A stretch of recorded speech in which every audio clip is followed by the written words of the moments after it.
Hello and welcome to Milo and Marcus Garage. As you can see, I am using a very nice steel cane which I made. It's also able to be a hammer cane, and I'm using it because my foot is broken. So yes, that's the thing. I broke my foot. Well, I did not break it personally. Someone else broke it, but it's my foot, so it's still broken. For the next couple of weeks, I will be going wiggly woggly, caney waney, grandpa style. But also, we've got some very good news, and some mediocre news, and some bad news. But let's go with the bad news and then heal them up with the good news. So the bad news is that unfortunately I will not be able to give you a Derby review not until like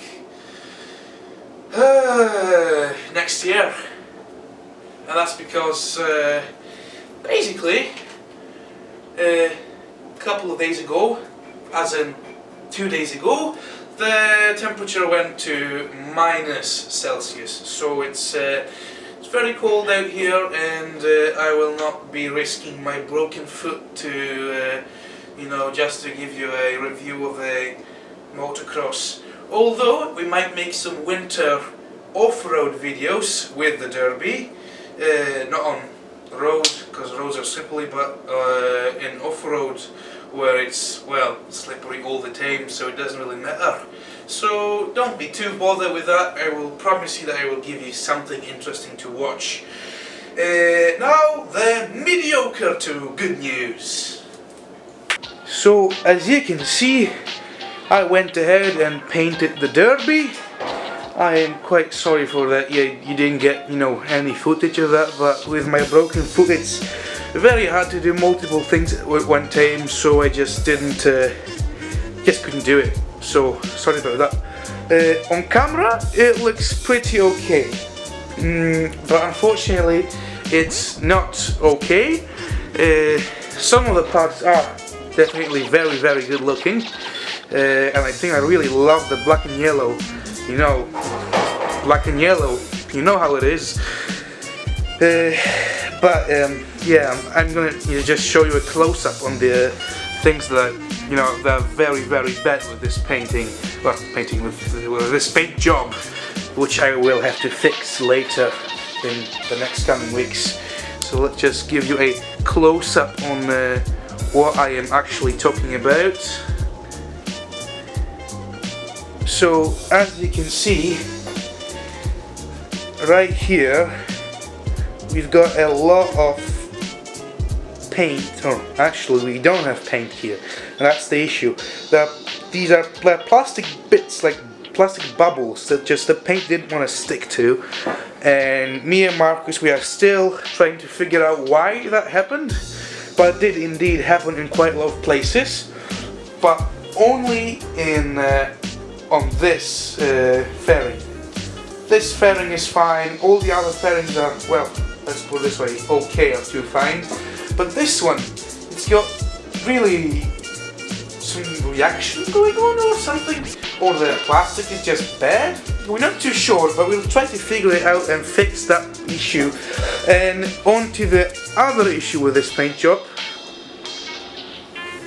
So what you can see with this fairing, it looks a bit dirty, and it is indeed dirty, but unfortunately it's permanently dirty, because what happened is when I was giving a coat of clear coat, it slipped out of my hands and it just fell down to the floor, and the dirt from the floor got attached to the clear coat, and it's there forever. Well, let's put it this way, not forever, but until I can just grind it off with some sandpaper. So that's exactly what I'm going to do. Grind both this fairing and the other fairing with sandpaper and try to give it another go, because I'm not giving up on this, definitely not. But back to the main attraction of the day. So today we've got some great news. which is that our brand new belt grinder, the 2x72 inches belt grinder arrives. What we need to do is clean up the garage a little bit, especially the welding, not welding, the grinding area, which I will show you in a second, so that we can just, you know, put the belt grinder in there. So that's exactly what we're going to be doing today. Let's go. So this is the grinding room and cutting room and basically the small crafts room, where if I'm working with something really tiny and I don't want it to, you know, get flung somewhere, I do it here because, you know, this is pretty, well, usually relatively clean, but right now it's, you know, really messy. Just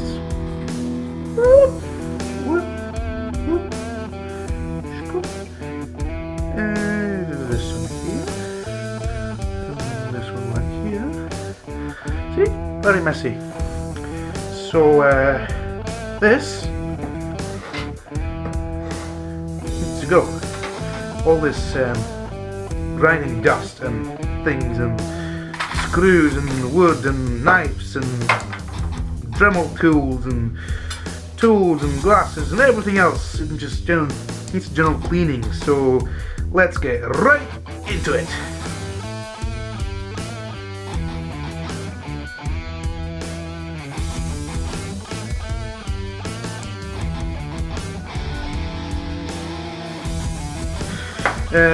And the story behind my broken foot is 3 weeks ago, or maybe 4 weeks ago now, there was a retarded handicapped guy, and I'm not saying that all the handicapped guys are retarded, but that one was. So I was taking the light rail in Bergen, and that asshole, in his nice wheelchair, electric wheelchair, which, you know, with a full load of a passenger, some luggage and stuff, can weigh up to 400 kilograms, just drove straight over my lovely foot without even saying sorry. And I'm pretty sure he felt that he drove over me because he looked at me and didn't say a thing. I mean, come on, that's just dumb and nasty. So I didn't really think much of it. I didn't really feel anything back then. The pain came roughly 2-3 weeks ago. So I thought that I'd just, you know, hit myself or something, and that the pain should just, you know, pass away as it normally does. So I totally ignored it, and the pain did not go away. So I told myself that it's finally time to go visit a doctor. Not the doctor, but a doctor. So I went ahead and took a nice trip to the hospital, and I said, "Hi there, my foot is really, you know, giving me a hard time, and pain's been there for a while. Oh shit. So can you just do something with it?" So what they did is they took an X-ray, and then they looked at my foot a couple of times, and then they looked at my foot again, and then they said, "You've got a broken foot." Lovely, isn't it? So that was 4 weeks ago when the foot got broken, and now it just hurts. That's it. And I'm a lot more clumsy with the broken foot, because, you know, pain is distracting.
It's been a while since I've been playing with it. Oh, it was so much fun. I should just forge a real one, like a proper butterfly knife. I wonder if I still remember the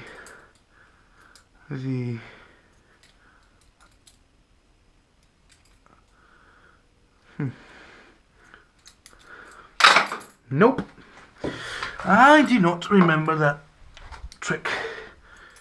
That was a long time ago.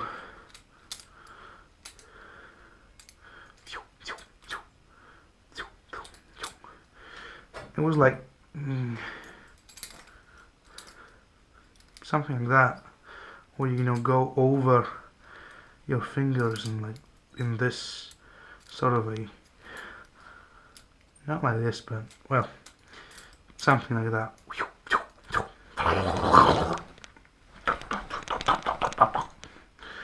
Don't stab people, kids. Remember that.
tak otworzyć. No właśnie, też się zastanawiam, czy to nie jest za małe, ale tak w sumie... Nie, to nie jest za małe. Tylko myślę raczej o tym, że... O czym? Że będzie za dużo materiału z tej strony i za mało z tej? Zobaczymy. Że będzie krzywo chodziło? Zobaczymy. Zobaczymy. W najgorszym wypadku po prostu zrezygnuję z tego zagięcia i to podciągnę i dalej to Tak. poradzę. Też jest opcja. Też jest taka opcja. Mogę wyprowadzić w drugą stronę.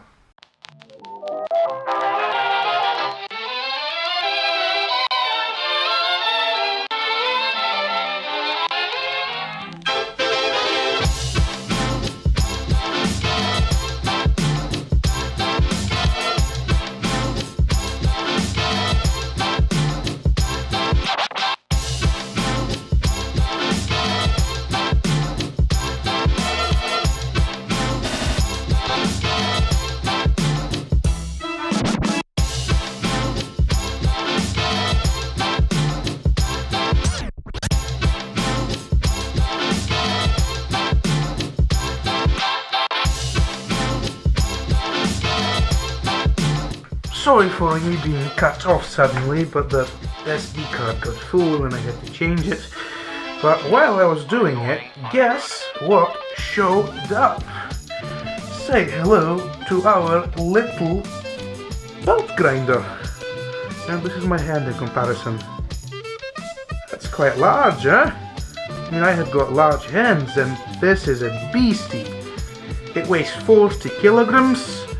Which is approximately like 1,000 pounds? 100 pounds? 100 pounds? I think so. I think 100 pounds is about 100 pounds is about 40 kilograms. Around 100 pounds. It's a 2x72 inch belt grinder, as I mentioned previously, with a variable frequency drive. It's lovely.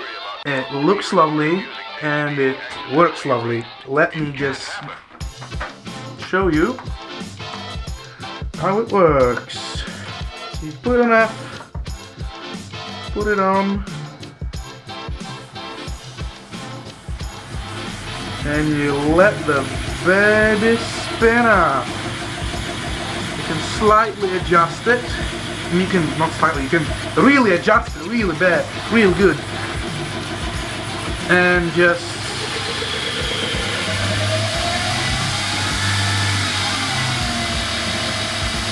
as you can see, when the speed is getting up, it tends to go that side. So depending on what speed you're running this on, you need to adjust your, well, yeah, your tension angle here.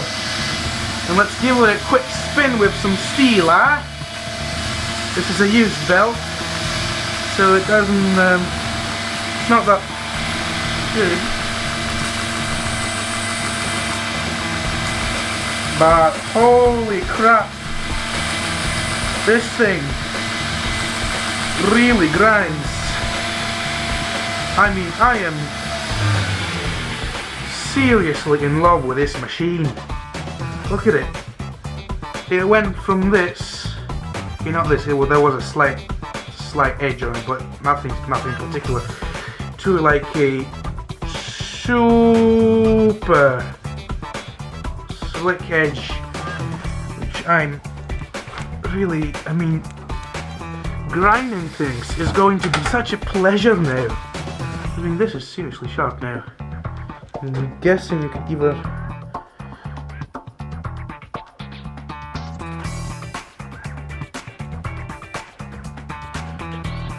it's not razor sharp yet, but it's sharp, and I only touched it slightly. And this is a used belt, so holy crap, this is strong stuff. And as you can see, this totally doesn't fit on this table. So what we are going to do is we will extend this table onto here, build it really sturdily, because I mean this is a 40 kilogram grinder, and we'll have the grinding station here where you can, do the small stuff with the old belt grinder, and you can do this right here. So yeah, this is it. I don't really have anything else for today to show you.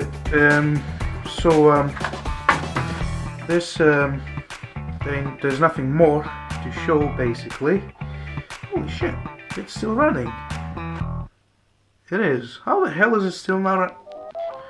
I unplugged it, yes. And how much power is...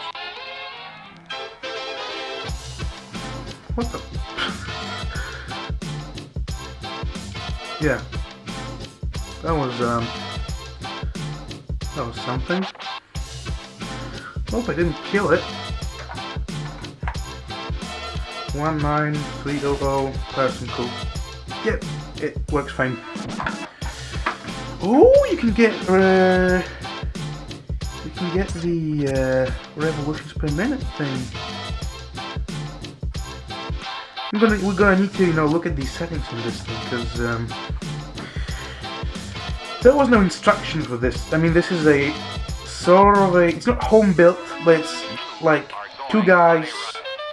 They're not, a company. They're just two guys with a workshop building these things in Norway. And I must say the quality is absolutely amazing. And there's a nice motor. How many horsepower is this? This is a i3 three-phase motor with a one-phase VFD, so it's you can run it with one phase. It's 50 Hz only, so it's a European motor. Let's see the horsepower. How many of those does it make? Kilowatts, revolutions per minute. So it's a 1.5 kilowatt motor at 50 Hz, and it's 1.8 kilowatts at 60 Hz. Okay, so in America it's slightly stronger, so this is both Europe and America functional motor, but in Europe it gives out 1.5 kilowatts, which is I don't quite remember what the kilowatt to horsepower ratio was, but I'm pretty sure that it's like 1 to 3, I think. 1.5 kilowatt to HP. Yeah, okay, 2 horsepower. So it's a 2 horsepower motor.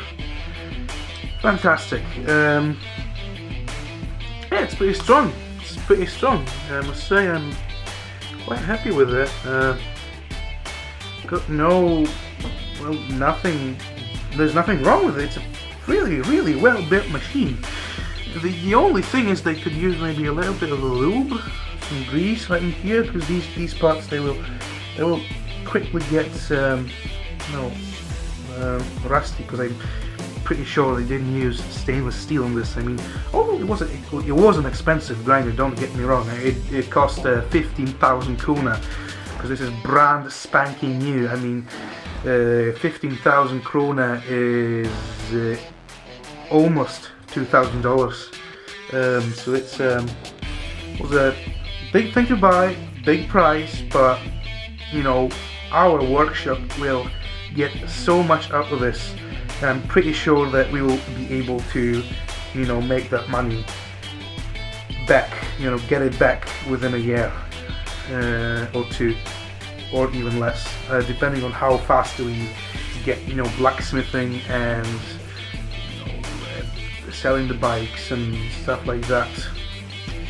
So yeah, I think that's going to be it for today. Let's just go for a quick wrap up on the main camera.